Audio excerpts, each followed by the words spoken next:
Jumping joyfully toward your destiny is what life is all about. Welcome to the Destiny Culture podcast, where you'll create a destiny culture in a simple ABCD format so that confusion, exhaustion, and paralyzation don't win. Welcome, welcome. I am your host, Tracy Warren, and we have a very special guest on with us today, Kristen Unger. And Kristen has been a client and I've been a client of hers for a couple of years now, which is crazy to actually vocalize that. That's crazy. And we are going to be talking today about the dance season of the ABCD process. So awaken, believe, captivate, and dance, known as the Destiny Culture Expansion process. And dance being the D is what I invited Kristen on to talk to us about, because she has experienced awaken, she's experienced belief, she's experienced captivate, and she's experienced dance with that terminology. And we've all experienced all of these things, but sometimes we don't even know what we're experiencing. And now, having been through each of these seasons, understanding the framework, she's going to be able to bring some value to this conversation that we haven't had yet on our Destiny Culture podcast. So let me really quick, before I introduce Kristen to you, just give you really quick lowdown of what dance is. And last week's podcast, we, as a panel from Uncoached, talked to you about the in-depths, the little nitty gritty pieces of dance. And so you can always go back to that for more information. But in a quick nutshell, dance really is a stretching, just as if you were physically dancing out your purpose. There's still going to be stretching. Dancing out your calling is still going to be wonderful and energetic and high energy. There are a lot of options that come to you. It feels like you're in a season of favor. And at the same time, there's a lot that comes with that. That exertion really is a stretching, it's a tearing of muscles so that you can build back stronger. So there's a lot that comes with dance. There's a lot of beauty that comes in dance. And then there are some surprises along the way during dance that sometimes we don't anticipate because of the stretching. So we're going to have a little conversation. Kristen has been a wonderful asset to Uncoached as our bookkeeper over the last couple of years. And she has also done bookkeeping for a nonprofit called Kintsugi Collective. And when I met Kristen, it was in a networking group online, and was basically telling her a tiny nugget of my story that was like, hey, if you ever want an example, a story of somebody who's done what none of your clients should do, call me. I'll be glad to share my story of how I was such a dingbat and didn't take care of my money and how I wish I had used a bookkeeper.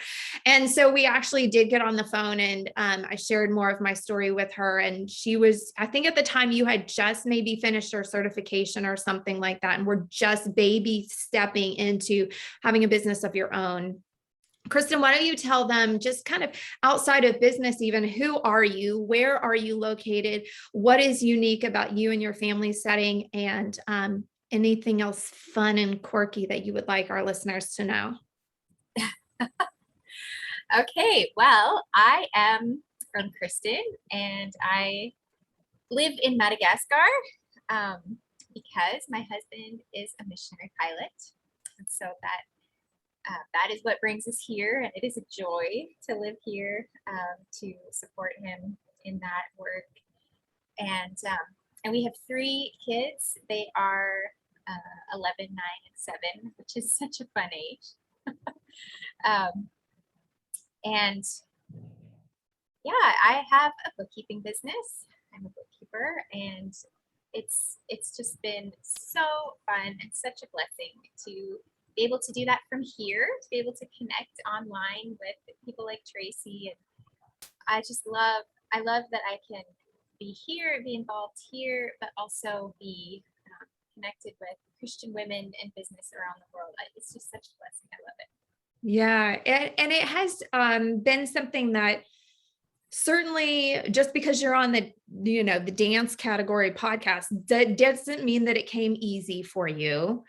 And there were lots of little things, whether it was emotional or tangible, that you had to navigate to get to the place where you've got clients and you're like in a groove and you're raising prices and seeing the fruit of what you worked very diligently and consistently for over the last couple of years, which, first of all, taking time to say congratulations, because that is something that many women would aspire to do, but not actually pull off in the midst of kids and school and home. And sometimes I'm putting words in your mouth, but possibly feeling like a single parent at sometimes while your husband is on trips and flying and serving. And there's a lot that comes with being a missionary wife, I'm sure, that is on your plate that many business women don't have to navigate either. So what about the last couple of years, as you have both learned and implemented the ABCD process, what has surprised you on your journey toward dance? Oh, well, I think one thing that has been surprising, and it shouldn't have been, but it is when you do something that's hard and then you see the fruit. And of course there's this little niggling voice of doubt in the back of your mind that you can't do that. It's a mindset thing, right? And when you push through and do it, because it's in alignment with what you feel God is calling you to do, and then in the end it's good and you see the fruit. But in that moment, what am I doing? Oh yeah.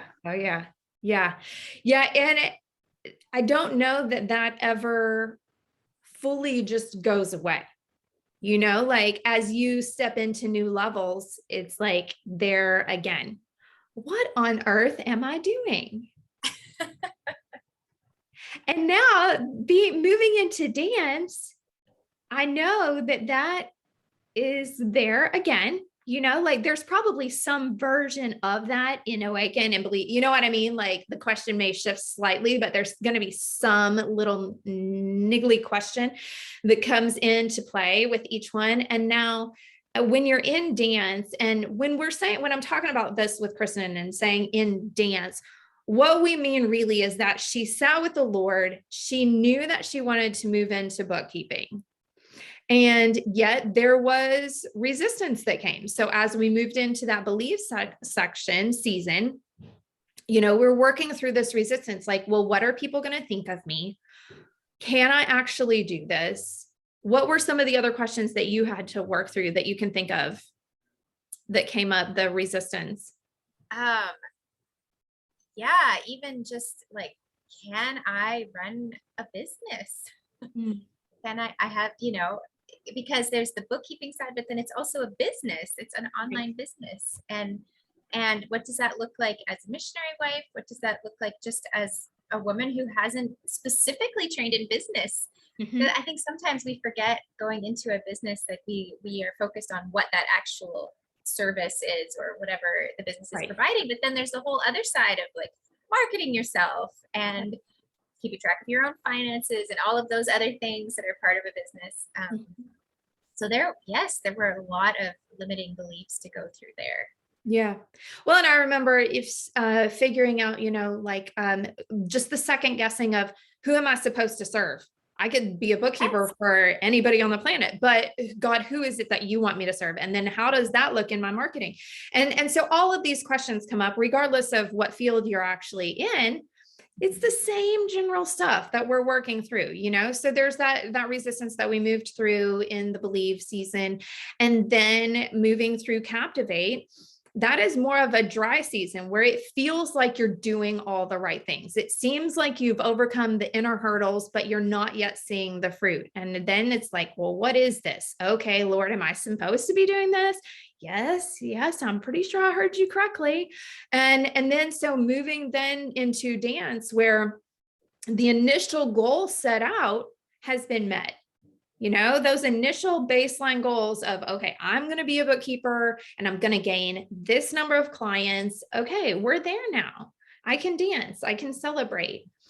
What has been surprising to you about once you kind of reached that aligned goal? So, you see what I'm saying? Like now what has surprised you and caught you off guard, maybe, if anything, about the dance season? Yeah, well, I think maybe that you don't just sit back and relax and dance. You still have to keep working. Also getting this far and seeing how God has provided and walked with me, still having to remind myself, still going back to the beliefs, and journaling through affirmations and again mindset work. I think I wasn't, I kind of expected I would arrive and Yeah. leave Well, that it's almost, behind. I think we think that once, if we check the box, then it's like done forever, but once you've been equipped to go A, B, C, D, then even in dance, when something comes up, then okay, limiting belief popping up here. Okay, I'm going to get still. I'm going to go to awaken. I'm going to release the resistance around this particular emotion or limiting belief. Okay, I'm actually going to see the value in it. I'm going to fall in love with the way that I've been designed, even though part of that is mindset that I got to work through. Okay, I'm back to dance. You know what I mean? Like you may have a mini ABCD right there on the sidewalk. Within dance. So that being said, has been surprising. One of the things that has been surprising to me about dance is, in some ways, how quickly the stretching comes. Like you reach the goal, and part of that I think is self-imposed for me, because I've been taught that I don't need to spend much time appreciating and celebrating what I've accomplished so far. Like that's something that we as a coaching community try to instill. And okay, soak it in.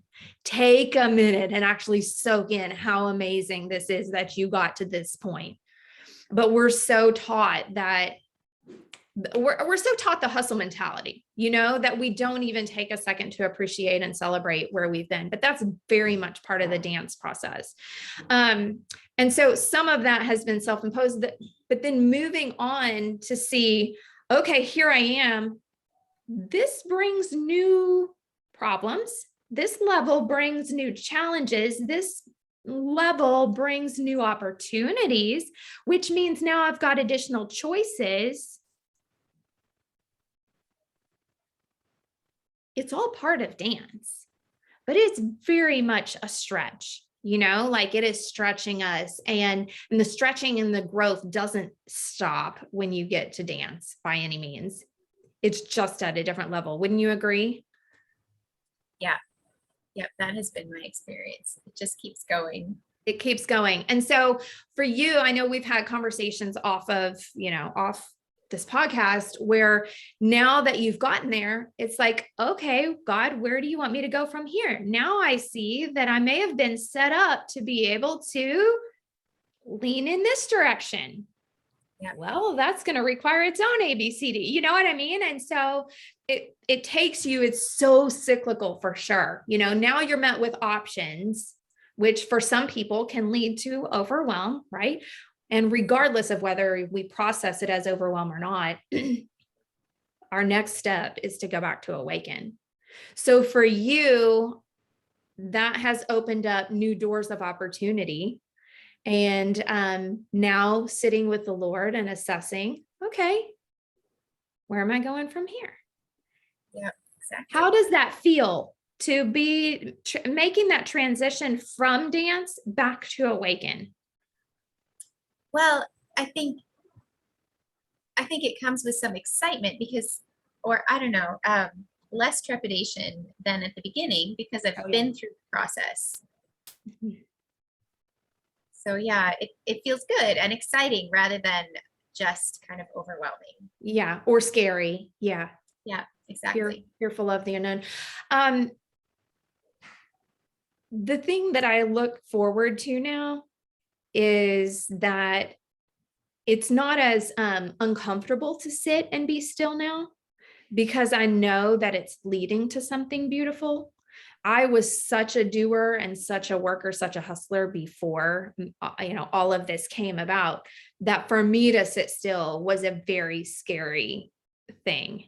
And now I know that it's part of the process. It like gives me permission to transition from that time, that busy season of dance, and the success that is with dance, the energy, that positivity and, the gratitude that comes with that, to be able to sit still. And sometimes that awaken, that moving, that transition from dance to awaken there, it can feel a bit foggy, and Yeah. not being afraid of the fog.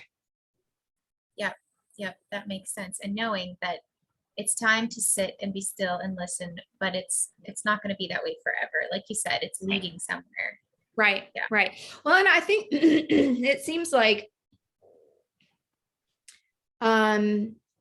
before I implemented the ABCD process, I would have equated fog with failure.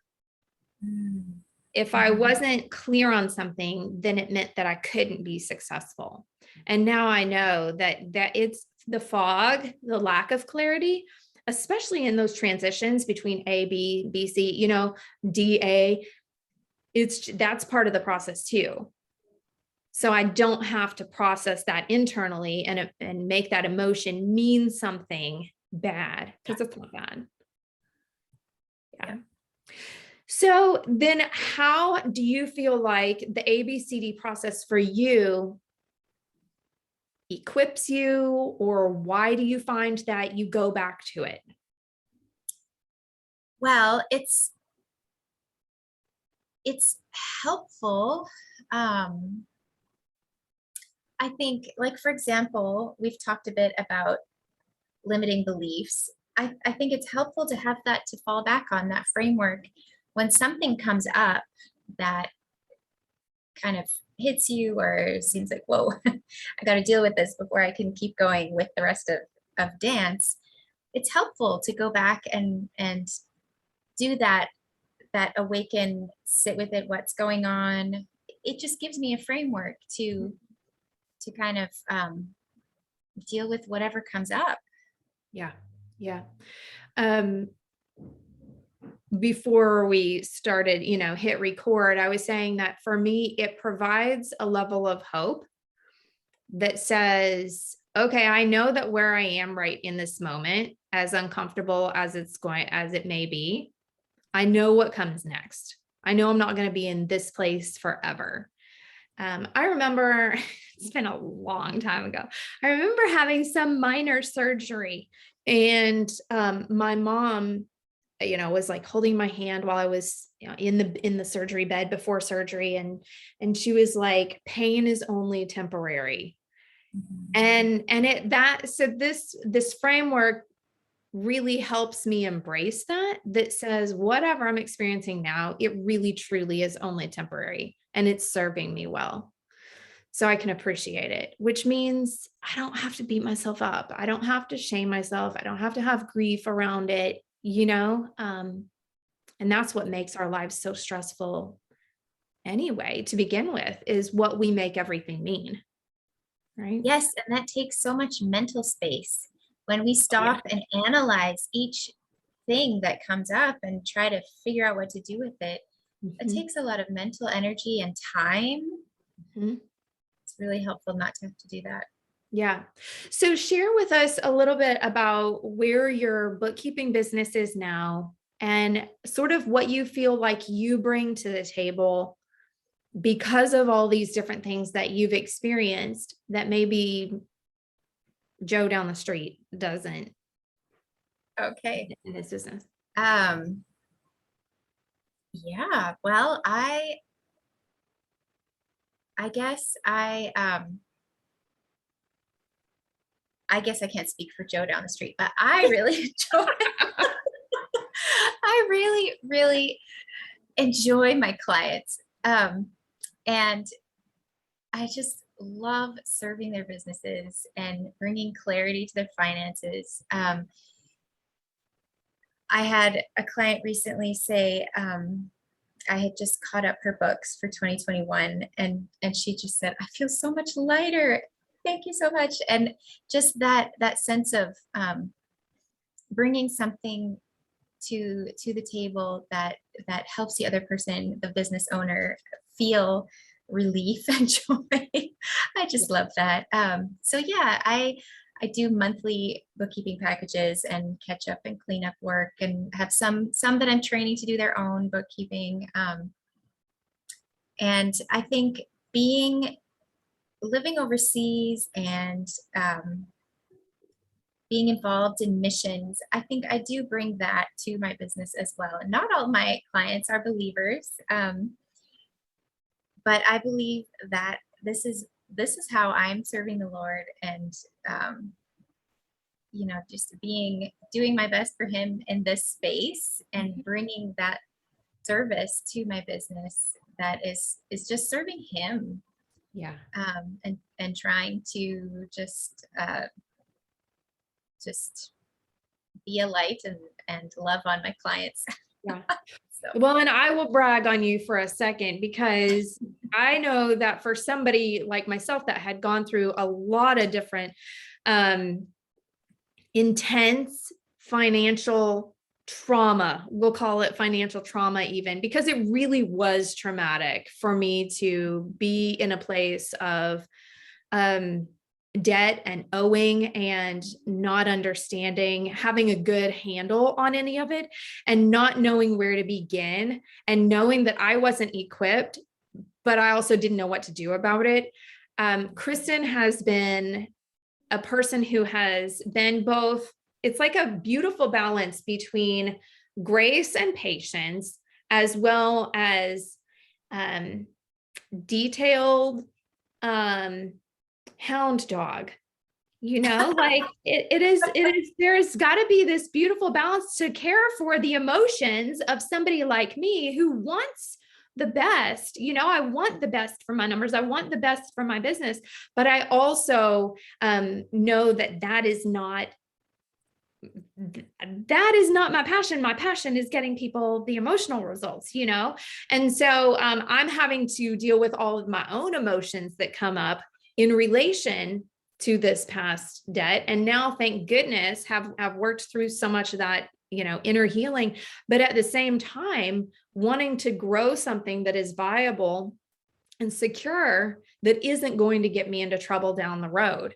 Like, it has been such a wise connection for me to work with you. And so if anybody hasn't hired somebody, whether it's Kristen or somebody like Kristen, find yourself somebody good. And not all bookkeepers are created equal. So if you want to get a second opinion on the health of your bookkeeping, your books, definitely reach out to Kristen.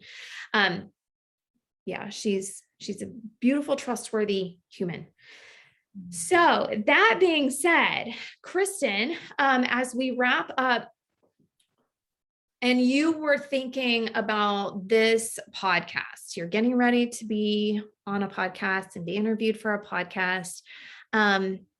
What is some tip or word of advice that you would give to people that are either going through dance or just learning about this ABCD process? Can you think of something that has served you well that would serve them well?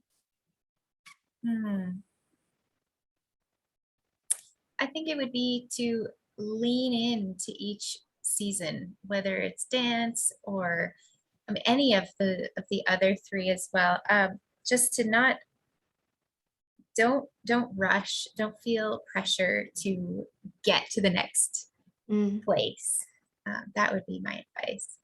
I don't think I would have said anything better than that. That was so good. Thank you so much. I really do think that is just, and I mean, in the end, wow, being present is one of the very best things that we can do for ourselves in this human experience. Like really, why would we want to move on beyond where we are, even if we're in a hard time? Like let's soak every little bit out of this hard time right here, right now, so that I don't need to revisit it later down the road. Like there's always going to be a reason for us to be present. So that is a beautiful thing. Thank you, Kristen, for saying that. So with that being said, Kristen, how can people find you so they can connect with you further? Sure. They can find me on Facebook at Sunbird Bookkeeping. I'm also on LinkedIn. It's Kristen Unger. And my website will hopefully be live soon, and that is sunbirdbookkeeping.com, which currently takes you to my Facebook page, but will have its own Yay. place soon. Very good. Very good. Thank you so much.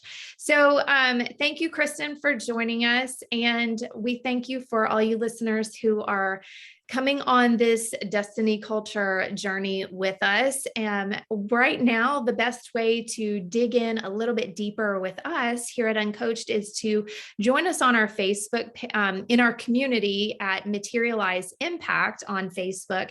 And you'll find loads and loads of free resources, trainings, and all sorts of things.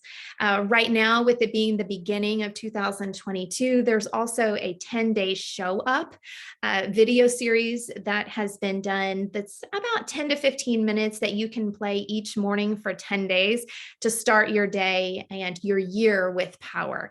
So thanks for joining us. We'll catch you again next time. Bye-bye. Bye.